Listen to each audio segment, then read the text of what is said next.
A'udzubillahi minasyaitonirrajim. Bismillahirrahmanirrahim. Assalamualaikum warahmatullahi wabarakatuh. Selamat datang ke kelas Pendidikan Islam pada hari ini. Kita akan mempelajari tajuk Solat Jumaat Wadah Kesatuan, iaitu bidang fiqh. Kita akan merujuk pada buku teks muka surat 97. Tapi walaupun apa akan dipaparkan juga di skrin untuk panduan. Ada orang yang tidak ada buku teks boleh tengok kat skrin. Saya pun tengok kat skrin. Okey. Boleh nampak semua kan? Okey, tajuk kita ialah solat Jumaat. Dan tajuk yang lepas ialah solat berjamaah. Tajuk ini ialah solat Jumaat. Okey, Fahril Iqbal masuk. Okey, ada beza tak? Solat Jumaat dengan solat berjamaah. Okey, kita tengok pada maksud solat Jumaat. Okey. Solat Jumaat dari segi bahasa ialah berasal daripada perkataan al-jumu'ah atau al-jum'ah yang bermaksud berhimpun ataupun perhimpunan. Itu dari segi bahasa perkataan Jumaat itu bermaksud berhimpun. Tetapi dari segi istilah ataupun kehendak syarak ialah solat 2 rakaat secara berjamaah pada hari Jumaat dalam waktu Zuhur yang didahului oleh 2 khutbah beserta dengan rukun dan syarat tertentu. Solat ini menggantikan solat Zuhur. Okay, jadi itulah maksud solat Jumaat, iaitu solat 2 rakaat secara berjamaah pada hari Jumaat yang dilakukan pada waktu Zuhur. Jadi waktu Zuhur buat tak? Tak buat sembahyang Zuhur lah. Buat sembahyang Jumaat yang mana 2 rakaat dan didahului, makna kata sebelum solat tu ada 2 khutbah. Kita tengok dalil solat Jumaat. Itu dalam surah Al-Jumu'ah, Allah berfirman, A'udzubillahi minasyaitonirrajim. Ya ayyuhallazina amanu idza nudiya lis-salati min yaumil jumu'ah fas'au ila zikrillahi wa zarul bai'. Dan bermaksud, wahai orang-orang yang beriman, apabila kamu diseru untuk mengerjakan solat pada hari Jumaat, maka segeralah kamu pergi ke masjid untuk mengingati Allah dengan mengerjakan solat Jumaat dan tinggalkanlah jual beli pada saat itu. Ini firman Allah yang menunjukkan bahawa solat Jumaat itu suatu kewajipan. Kemudian Rasulullah SAW pernah bersabda, Tariq bin Shihab radhiyallahu anhu meriwayatkan bahawa Rasulullah SAW bersabda, Al-Jum'atu haqqun wajibun ala kulli muslimin fi jama'atin illa arba'ah. Abdun mamlukun, aw imra'atun, aw sabiyyun, aw maridun. Riwayat Abu Daud. Maksudnya, solat Jumaat adalah tanggungjawab yang wajib ditunaikan oleh setiap Muslim secara berjemaah. Kecuali 4 golongan sahaja yang tidak wajib. Siapa tu? Yang pertama, hamba. Yang kedua, perempuan. Yang ketiga, kanak-kanak. Dan yang keempat, orang sakit. Okey, 4 golongan tu tidak diwajibkan solat Jumaat, kata mereka. Siapa? Hamba. Sekarang tak ada perhambaan, maka tak ada dalam hamba. Tapi 3 lagi tu ada, iaitu perempuan. Perempuan tidak wajib menunaikan solat Jumaat. Kanak-kanak tidak wajib menunaikan solat Jumaat. Dan orang sakit. Okey, kanak-kanak ni macam mana? Maksud kata yang orang yang belum akil balik lah. Kalau dah akil balik, wajib. Dan orang sakit. Khususnya kita tengok hukum solat Jumaat. Hukum solat Jumaat ialah fardu ain. Apa maksud fardu ain ni? Kewajipan ke atas individu. Okey? Bagi setiap lelaki Muslim yang mukallaf. Yang mukallaf. Apa dia mukallaf? Mukallaf ialah orang yang telah akil baligh, yang telah dipertanggungjawabkan segala amalan baik dan buruknya sendiri. Itu mukallaf. Okay? Mana kata setiap orang yang dah akil balik, dia telah pun menjadi mukallaf. Mereka yang mukallaf ini kalau dia lelaki, maka wajib ke atas dirinya solat Jumaat. Okey. Terusnya syarat wajib. Dan selepas itu, syarat sah. Apa beza syarat wajib dengan syarat sah? Okey, saya nak sebutkan sini. Syarat wajib ialah orang yang ada syarat-syarat itu, maka wajiblah ke atasnya solat Jumaat.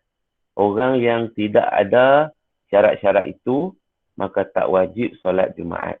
Itu maksud syarat wajib. Syarat sah pula maksudnya macam mana? Syarat sah maksud kata, orang yang ada syarat-syarat itu, sahlah solat Jumaat dia. Kalau tidak ada syarat-syarat itu, solat Jumaat itu tidak sah. Okay, untuk lebih faham lebih lanjut, kita tengok apa dia syarat wajib solat Jumaat. Yang pertama, Islam. Maka orang kafir tak wajib solat Jumaat. Yang kedua, baligh. Baligh. Maknanya, kalau kanak-kanak yang belum baligh, tidak wajib solat Jumaat. Tapi tu ada orang yang bawa anak pergi solat Jumaat tu macam mana? Budak kecil pun, budak 5 tahun, budak 6 tahun tak balik lagi lah. Ayah dia bawa pergi solat Jumaat. Boleh. Itu sebagai untuk pendidikan atau mendidik anak. Tapi dari segi hukum, belumlah wajib. Yang ketiga, berakal. Maka orang gila tak wajib. Yang keempat, merdeka. Jadi kalau hamba, tidak wajib. Okey, syarat wajib yang kelima, lelaki. Maka orang perempuan tidak wajib solat Jumaat. Tapi kalau orang perempuan nak buat juga, boleh tak? Boleh. Orang perempuan ni, kalau 2 orang perempuan, dikira 1 orang lelaki. Kalau nak kira, nak termasuk dalam 40 kiraan tu, nak kira 1, mesti 2 orang perempuan. Okay. Tapi kita di Malaysia ni, kita tak nampak orang perempuan solat Jumaat lah.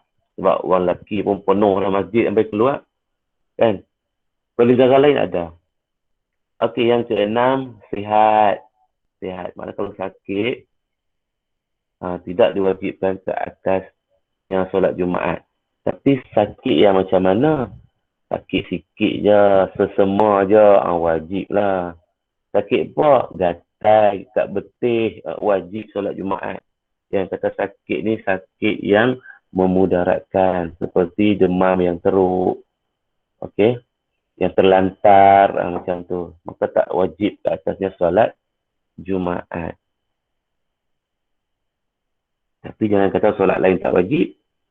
Duk terlantar di atas katil hospital dengan tangan terikat semua. Bukan terikat, tersadai badan dia tak nak bangkit apa semua. Tapi dia masih sedar, ada kesedaran, ada kewarasan. Dia tak wajib solat Jumaat kalau lelaki. Tapi solat Zuhur wajib. Solat cara duduk lah. Okey. Yang ketujuh, mastautin. Sebut semua. Mastautin. Bukan musafir. Okay, nanti kita akan jelaskan lebih lanjut apa maksud mastautin dan musafir. Solat Jumaat kekal wajib jika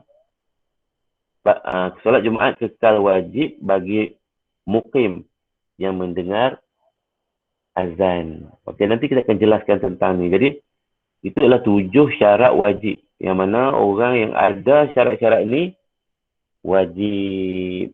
Jadi kita hari ni macam mana? Katakan hari ni kita mendengar azan. Katakan hari ni hari Jumaat. Okay, kita dengar azan waktu Zuhur masuk. Allahu Akbar. Wajib tak solat Jumaat? Kita tengok syarat-syarat wajib ni. 1, Islam. Ya. 2, balik. Berakal tak gila. Merdeka. Lelaki. Sihat. Mastautin. Maka wajib. Jadi kenapa solat Jumaat lah?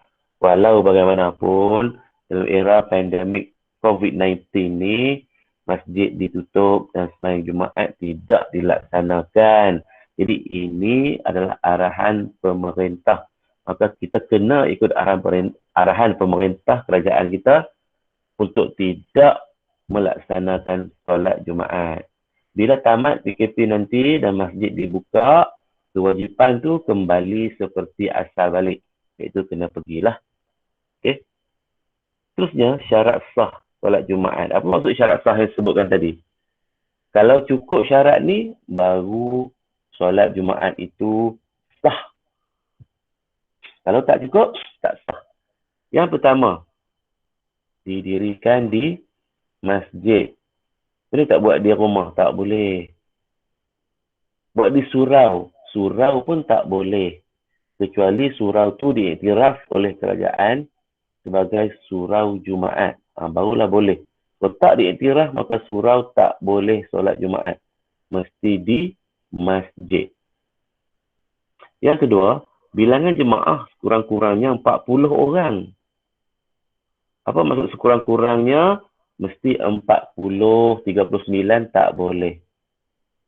Siapa orang yang bermastautin termasuk imam. Jadi 40 tu bermaksud seorang imam, 39 orang makmum boleh jalan.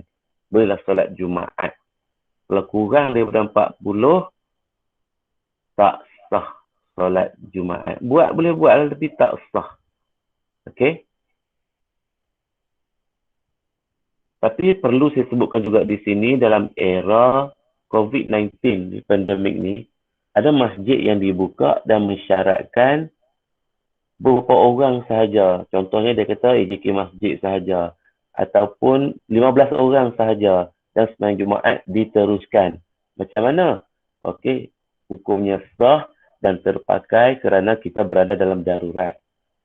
Okey, pandemik COVID-19 ni.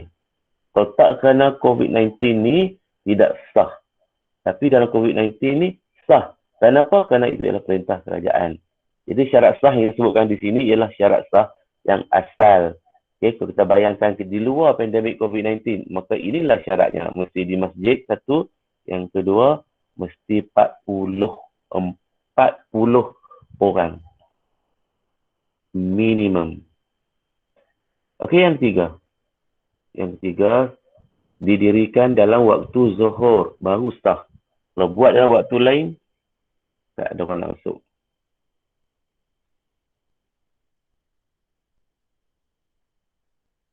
Syed Hussein. Okey, Syed Hussein, silakan masuk.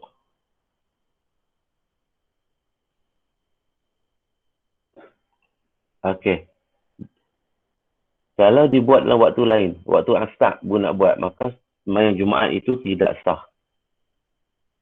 Yang keempat, hanya satu solat Jumaat bagi satu tempat. Okey, maksud kata di kampung kita tu, satu saja solat Jumaat. Kalau ada dua solat Jumaat, contohnya, okey di sini ada satu solat Jumaat, di sini ada satu solat Jumaat, mereka ni bergaduh bersama sendiri, tak boleh bersatu, mereka buat sembahyang Jumaat asing-asing, maka tidak sah. Buat asing-asing tu tidak sah. Mesti buat satu sahaja solat Jumaat bagi satu tempat tu. Okey. Yang kelima, didirikan secara berjamaah. Baru sah. Kalau nak buat seorang-seorang di rumah, okey, pakat ayah dengan anak, jom kita sembahyang Jumaat di rumah kita je. Tidak sah. Tak, maksudnya kita nak buat seorang-seorang. Hari ni malam di masjid, ada seorang buat sembahyang Jumaat. Seorang-seorang kita tak sah. Okay. Yang keenam, didahului dengan dua khutbah. Okey, baru sah. Kalau sembahyang Jumaat, bangkit sembahyang terus je, tak ada khutbah, tak ada dua khutbah sebelum Jumaat, maka tidak sah. Okey, jadi 6 syarat tu merupakan syarat sah. Dan kalau 6 ni tak cukup, dilanggar syarat ni, maka apa jadi pada solat Jumaat itu? Tidak sah. Sekarang seterusnya, okey, ada orang nak masuk. Apa dia ni? Azkiatul Humairah. Okey, Humairah, selamat datang. Siapa lambat ya? Tak bangun tidur tu. Okey, kita dah sebut tentang syarat wajib dan syarat sah. Okey. Kita boleh faham dah kedua-dua tu lah. Syarat wajib maksudnya siapa yang ada syarat ni maka dia wajib. Siapa yang tak ada syarat ni tak wajib. Syarat sah maksud kata kalau cukup 6 syarat ni sahlah solat Jumaat itu. Dan kalau tak cukup salah satunya solat Jumaat itu tidak sah. Ya, macam mana saya dijanjikan tadi, sekarang saya akan terangkan maksud mastautin, muqim dan musafir beserta hukum menunaikan solat Jumaat. Okey, boleh rujuk muka surat 97-98. Okey, mastautin ialah orang yang tinggal tetap di sesuatu tempat. Maksudnya apa? Contoh, kamu duduk di kampung Pantai Cicak. Kamu orang situ. Rumah kamu kat situ. Maka kamu dikira bermastautin di kampung Pantai Cicak. Kamu dikira pemastautin. Okey? Rumah kamu kat situ, kampung kamu kat situ, kamu pun tak pergi mana-mana, memang duduk di kampung. Maka kamu dikira mastautin. Sebut mastautin. Jadi orang yang mastautin ini wajib solat Jumaat. Wajib solat Jumaat. Yang kedua, musafir. Sebut, musafir. Musafir ialah orang yang sedang dalam perjalanan dengan jarak melebihi 2 marhalah. 2 marhalah bersamaan dengan 81 kilometer. Okey. Musafir ialah orang yang sedang dalam perjalanan. Maksud kata dia on the way nak pergi mana-mana, dia telah meninggalkan rumahnya. Contohnya dia duduk di Kuala Ketil, dia nak pergi ke Kuala Lumpur. Dia pun keluar dari rumahnya naik kereta, kan, naik motor, kan, naik bas, kan, dan sebagainya. Perjalanan dia itu menyebabkan dia menjadi seorang musafir. Okay? Yang mana untuk dikirakan sebagai musafir, jarak perjalanannya adalah 2 marhalah. Marhalah ni ukuran zaman dulu, tapi untuk kaitkan dengan zaman sekarang ni, 2 marhalah bersamaan dengan 81 kilometer. Jadi kalau dari Kuala Ketil nak pergi ke Kuala Lumpur, cukup tak 81 kilometer? Lebih, maka dia dikira musafir. Tapi kalau Kuala Ketil nak pergi ke Sungai Petani, cukup tak 81 km? Tak cukup, maka tak dikira musafir. Yang mana kalau kita pergi ke mana-mana dalam keadaan musafir tu, maka wajib solat Jumaat jika memulakan perjalanan selepas waktu subuh pada hari Jumaat. Contohnya hari ni hari Jumaat. Kita nak bergerak ke Kuala Lumpur. Kita bergerak selepas subuh hari Jumaat. Wajib solat Jumaat. Tapi kalau kita bertolak, jalanan kita tu bermula sebelum subuh. Maksud kita jalan hari Khamis lagi. Ataupun kita mula perjalanan kita pukul 5 pagi. Subuh tak masuk lagi. Maka pada hari itu, musafir itu tidak wajib solat Jumaat. Boleh sembahyang Zuhur sahaja. Boleh ke? Boleh lah. Orang kata, jom kita pergi sembahyang Jumaat tu. Dah azan dah. Dah perjalanan daripada Kuala Ketil kan. Pagi, pukul 1 sampai kat Ipoh dah dengan azan kat Ipoh. Nak pergi sembahyang tak? Boleh nak pergi sembahyang. Tapi kalau tak pergi sembahyang, boleh tak? Boleh juga. Tidak berdosa kerana dia sedang bermusafir.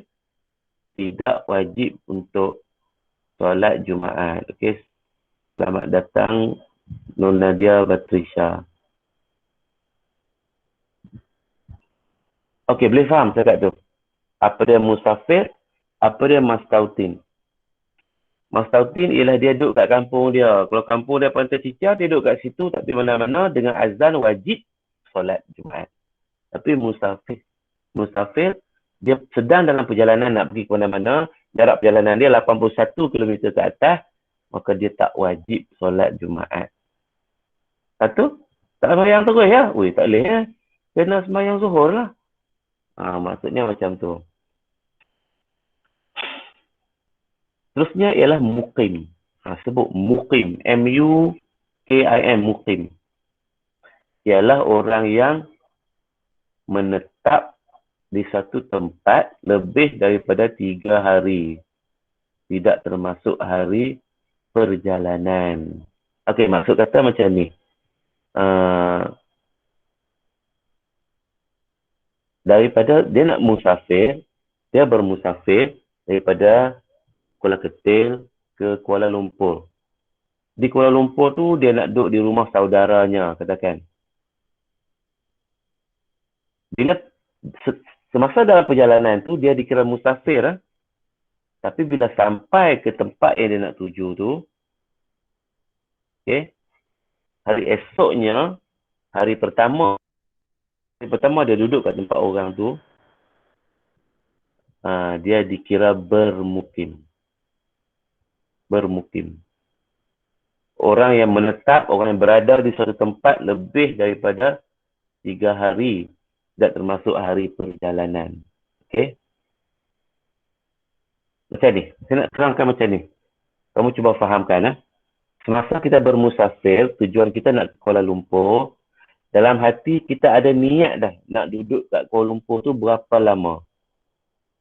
Kalau kita nak duduk 2 hari sahaja, ataupun nak duduk 1 hari sahaja, tidak lebih daripada 3 hari, maka bila sampai di Kuala Lumpur tu, kita masih dikira musafir. Kalau dengar azan solat Jumaat, tak wajib solat juga. Okey. Tetapi kalau kita niat dalam perjalanan tu, kita dah niat kita nak duduk di KL tu selama 5 hari. Niat nak duduk 5 hari. Okay. Bila kita niat nak duduk 5 hari, sebaik saja kita sampai di karya yang kita nak sampai tu di Kuala Lumpur, musafir kita terputus.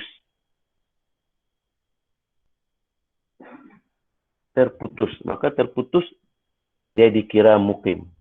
Status dirinya itu, okay, kalau dia duduk di Pantai Cicak, dia mustautin. Kalau dia bergerak perjalanan ke Kuala Lumpur, sepanjang perjalanan itu musafir. Tapi dia nak duduk kat sana selama 5 hari. Bila sampai saja di tempat dia nak tujui, maka status musafirnya putus dan dia bertukar menjadi muqim. Adakah dia akan jadi mustautin? Tak jadi mustautin sebab dia bukan orang situ. Dia orang Kuala Ketil, dia mustautin Kuala Ketil. Tapi status dia bila dia niat nak duduk lebih daripada 3 hari, ada riwayat yang mengatakan 4 hari, tapi kita ikut buku teks kata 3 hari, maka musafirnya pun putus. Orang yang musafirnya putus, dah dikira status bermukim, dia wajib solat Jumaat jika mendengar azan. Okey? Boleh faham tak?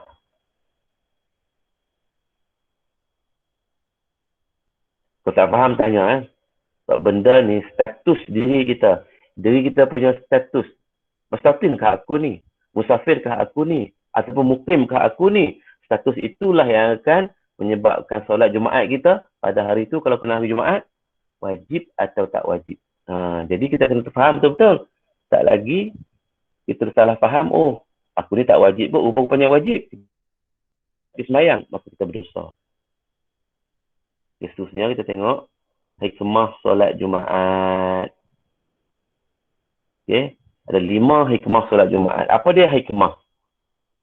Hikmah merupakan kebaikan. Kalau kita solat Jumaat, apa kebaikan dia? Apa advantage dia? Okay. Hikmahnya ialah antaranya, saya baca satu, melaksanakan salah satu ajaran Islam. Itulah hikmah solat Jumaat. Yang kedua, menzahirkan syiar Islam pada hari kebesaran, iaitu hari Jumaat. Yang ketiga, saling mengenali dan merapatkan ukhuwah antara umat Islam. Yang kelima, menyatukan pandangan umat Islam serta mengaitkan isu semasa yang berlaku dalam masyarakat dan negara melalui khutbah solat Jumaat.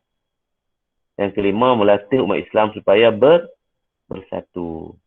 Okey, seterusnya, saya nak cepat ni. Khutbah Jumaat. Kita dah sebut tadi, khutbah hari solat Jumaat mesti didahului dengan 2 khutbah. Betul? Ingat? Kalau tak buat khutbah Jumaat, solat Jumaat itu tidak sah. Okey, apa dia khutbah Jumaat? Maksud dia ialah ucapan yang disampaikan oleh khatib sebelum solat Jumaat yang mengandungi nasihat, peringatan dan pengajaran mengikut syarat tertentu. Okey, apa maksud khatib? Khatib bermaksud orang yang menyampaikan khutbah. Biasanya tok imam ke? Biasanya macam itulah, tapi tidak semestinya tok imam, orang lain pun boleh. Orang lain baca khutbah, orang lain jadi imam, boleh. Orang yang sama jadi khatib dan orang yang sama jadi imam pun boleh. Okey? Jadi, khutbah ini disampaikan sebelum solat Jumaat. Tak sama macam solat Hari Raya, berbeza sikit. Sebab solat Hari Raya, minggu depan kita raya lah. Tapi nak pergi sembahyang raya tak boleh. PKP. Tak apa, kita faham je. Kalau sembahyang raya, khutbah dibuat selepas solat. Solat dulu, baru khutbah. Tapi solat Jumaat, khutbah dulu, baru solat. Jangan duduk silap pula. Okey? Itu maksud khutbah Jumaat. Mengandungi apa? Nasihat-nasihat, peringatan dan pengajaran lah. Okey. Hukum khutbah Jumaat. Hukumnya ialah wajib dan termasuk dalam syarat sah Jumaat.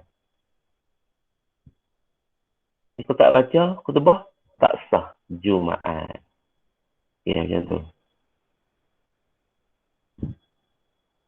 Kamu sembahyang Jumaat kan, lelaki kan? Kamu dengar tak? Khatib akan kata, hendaklah kita berdiam diri, jangan cakap-cakap, ketika khatib sedang berkhutbah. Ada dengar tak? Kerana perbuatan itu menyebabkan hilang pahala Jumaat. Ada dengar tak? Dengar kan? So, tak dengar tu makna kata tak pernah fokus kepada apa yang disampaikan dalam khutbah Jumaat lah tu. Okey, bagus kalau biasa dengar. Kalau tak biasa dengar, saya nak sebut ni. Khatib akan kata, sidang Jumaat sekalian yang hadir, hendaklah kita semua duduk berdiam diri, jangan bercakap-cakap ketika khatib baca khutbah. Kerana yang demikian itu boleh menghilangkan pahala Jumaat. Dalam satu hadis yang diriwayatkan oleh Abu Hurairah, Nabi kata macam tu, kena duduk diam-diam. Kalau cakap macam mana? Cakap macam khutbah Jumaat kita cakap. Hilang pahala Jumaat. Maksud kata kita pergi sembahyang Jumaat tu tak ada pahala. Tak ada pahala. Sia-sia, kosong. Jadi untuk elakkan daripada kita hilang pahala Jumaat, jangan bercakap. Walaupun kita tegur orang sebelah kita tu, dia duduk cakap, kita tegur, diam. Walaupun kita kata perkataan diam tu, pahala kita pun hilang. Jadi kita kena masing-masing faham. Bila duduk, bila khutbah sedang dibaca oleh khatib, jangan sembang. Kalau sembang, hilang pahala Jumaat. Hari ni berapa ramai orang sembang masa khutbah. Dia duduk kat luar, dia duduk bawah pokok, dia duduk atas motor. Dia sembang, hang semalam, hang tengok tak bola semalam? Untuk khatib duduk baca khutbah, hilang pahala Jumaat. Tak dapat pahala. Ramai orang sedang buat macam ni sekarang. Jadi tolonglah, kita tak buat dah lepas ni. Kita, generasi yang berilmu, kita tak buat dah. Jadi sembang ataupun bercakap-cakap ketika khatib sedang baca khutbah ini, termasuklah juga kita sembang di handphone, duk WhatsApp, duk Telegram, duk cakap dengan orang di handphone. Pun termasuk juga hilang pahala Jumaat. Duk tengok phone. Ramai kali sekarang ni. Masa khatib sedang baca khutbah, dia buka phone. Tengok Shopee, tengok Lazada, tengok Facebook, duk komen-komen di Facebook. Semua tu turut termasuk dalam menghilangkan pahala Jumaat. Itu selingan saja. Tapi itulah pengajaran besar kepada kita bila kita pergi sembahyang Jumaat nanti. Jangan bercakap-cakap. Ingat tu. Sekarang kita tengok syarat khutbah Jumaat. Syarat khutbah Jumaat ada 2. Yang pertama khatib. Yang kedua khutbah. Kita tengok pula khatib ni macam mana. Khatib yang pertama hendaklah berdiri jika mampu. dan duduk di antara dua khutbah. Khatib kena berdiri. Di antara dua khutbah tu, khatib kena duduk. Antara khutbah pertama dengan khutbah kedua, khatib kena duduk. Yang kedua, khutbah disampaikan sebelum solat Jumaat. Yang ketiga, rukun khutbah disampaikan dalam bahasa Arab. Dan yang keempat, khatib suci daripada hadas dan najis serta menutup aurat. Okay, itu empat bagi khatib. Empat syarat bagi khatib. Yang kedua, khutbah. Khutbah yang pertama, mesti berturut-turut antara rukun khutbah. Khutbah pertama dengan rukun khutbah yang kedua. Khutbah pertama dengan khutbah yang kedua dengan solat. Maksud kata, kena khutbah pertama, khutbah kedua, lepas tu terus solat. Berturut-turut berlaku in succession. Orang kata, berturut-turut. Tak boleh. Kalau khutbah kedua, khutbah pertama, lepas tu buat makan dulu, dah kenduri dulu, lepas tu buat khutbah pula, kedua baru solat Jumaat. Tak boleh. Nak kenal ketiga-tiga tu berturut-turut. Yang kedua, rukun khutbah didengar oleh 40 jamaah yang mustautin, yang wajib solat Jumaat. Okay, ni payah sikit nak faham ni. Yang kedua ni, apa dia? Rukun khutbah. Okay, kita tengok apa dia rukun khutbah. Allahu Akbar. Ni rukun khutbah. Rukun khutbah ada 5. Yang pertama, memuji Allah dengan menyebut Alhamdulillah. Ada tak hampa dengar dalam khutbah Jumaat? Kata sebut Alhamdulillah. Alhamdulillahilladzi bla bla bla. Ada sebut Alhamdulillah kan? Itu rukun. Kalau tak sebut Alhamdulillah, tak sah solat khutbah tu. Yang kedua, berselawat ke atas Nabi. Berselawat ke atas Rasulullah SAW sekurang-kurangnya. Allahumma salli ala Sayyidina Muhammad. Ada tak dibaca oleh khatib dalam khutbah? Ada. Siapa dia pula tu baru nak masuk? Orang nak balik dah. Okey, Rusnani binti Musa. Ni siapa dia? Kita saat Rusnani Musa siapa dia? Saya nak ambil kehadiran.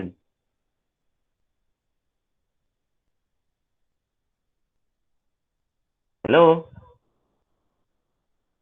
Siapa Rusnani binti Musa?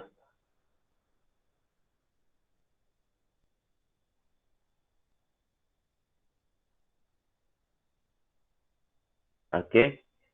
Yang ketiga,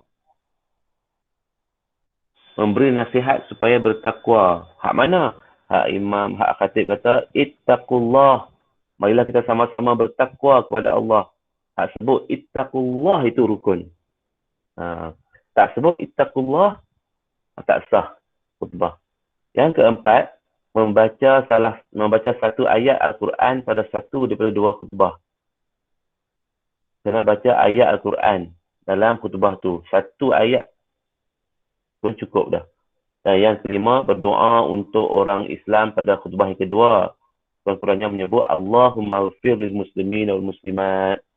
Jadi 5 rukun ini, nak kembali pada yang tadi, 5 rukun ini mesti didengar oleh 40 orang jamaah. Yang mastautin, yang bermukim tak kira, yang wajib solat Jumaat. Okey? Apa maksud wajib didengar ni? Kalau ada seorang tak dengar, ada 38 orang sahaja yang dengar, 32 tak dengar, maka tak sah khutbah tu. Kena mendengar ittaqullah, Alhamdulillah, ayat Quran yang disebut, semua tu kena didengar. Okey, tu merupakan syarat khutbah. Okey, rukun khutbah dah sebut dah tadi. Sunat khutbah. Okey.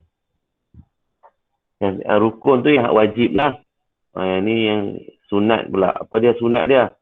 Yang pertama, berkhutbah di atas mimbar. Apa dia mimbar? Tempat tinggi tu. Yang khatib dan nak khutbah dia naik tangga ke atas tu. Tinggi daripada kedudukan makmum lain. Tu kita panggil mimbar. Okey. Sunat dia naik atas mimbar tu. Kalau tak naik mimbar boleh tak? Boleh. Diri je lah duduk di bawah. Sunat duduk atas mimbar. Yang kedua, duduk di atas mimbar sebelum menyampaikan khutbah. Okey, sebelum khutbah duduk dulu. Itu pun sunat. Yang ketiga, menghadapkan wajahnya ke hadapan tanpa menoleh ke kiri atau ke kanan.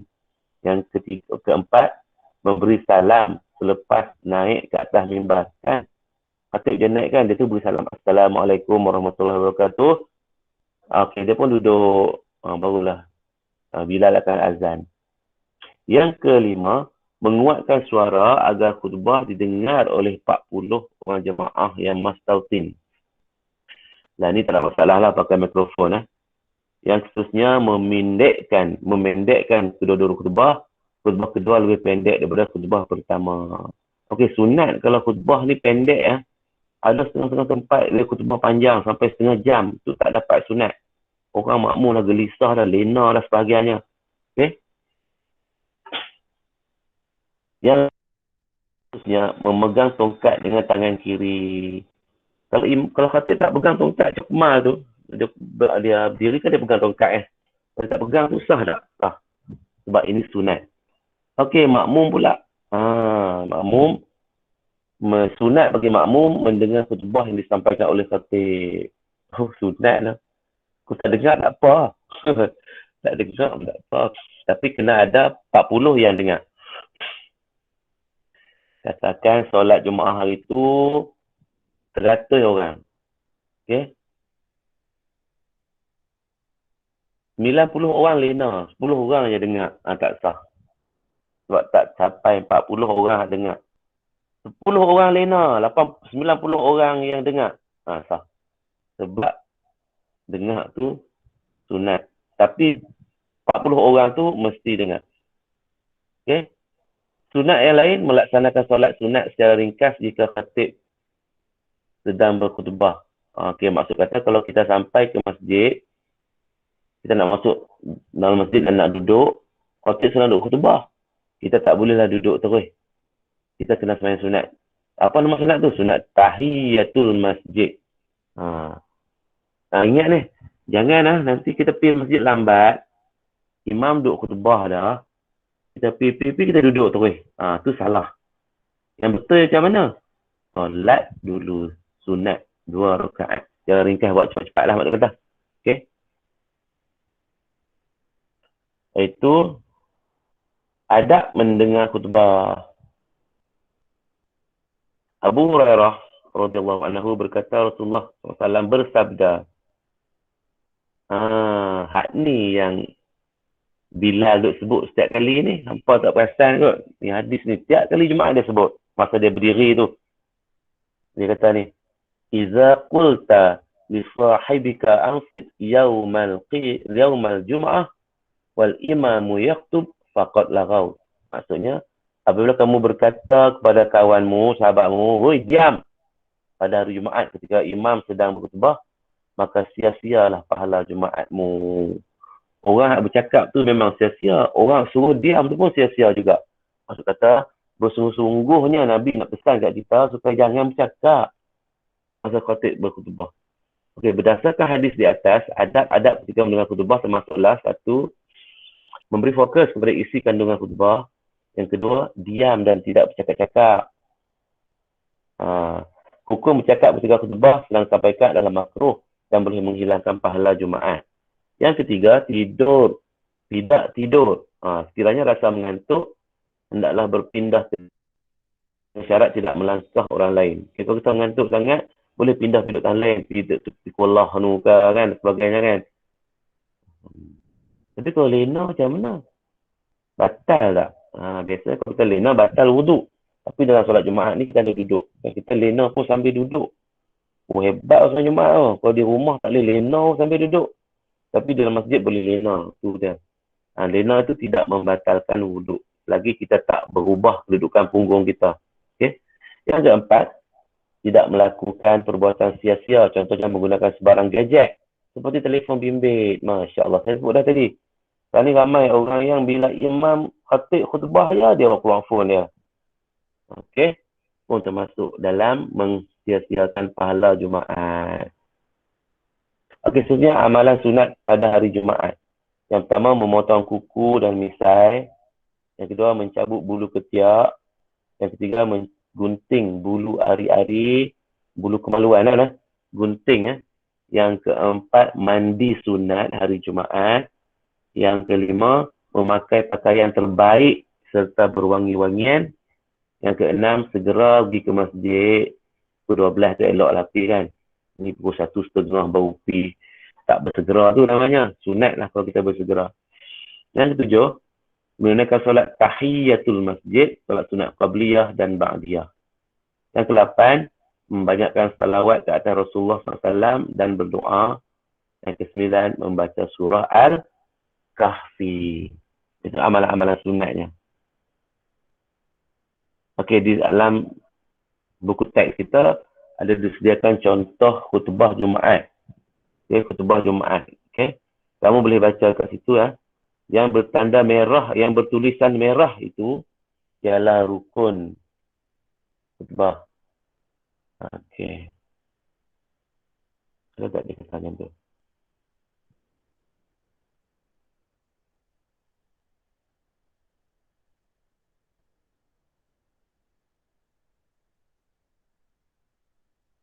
Okey, kalau kita berada kat kelas, kita boleh buat simulasi khutbah Jumaat untuk baca teks ni sebagai simulasi khatib membaca khutbah. Tapi oleh kerana kita duduk di rumah, situasi PKP, kamu sendirilah di rumah baca sendiri teks ni. Okey.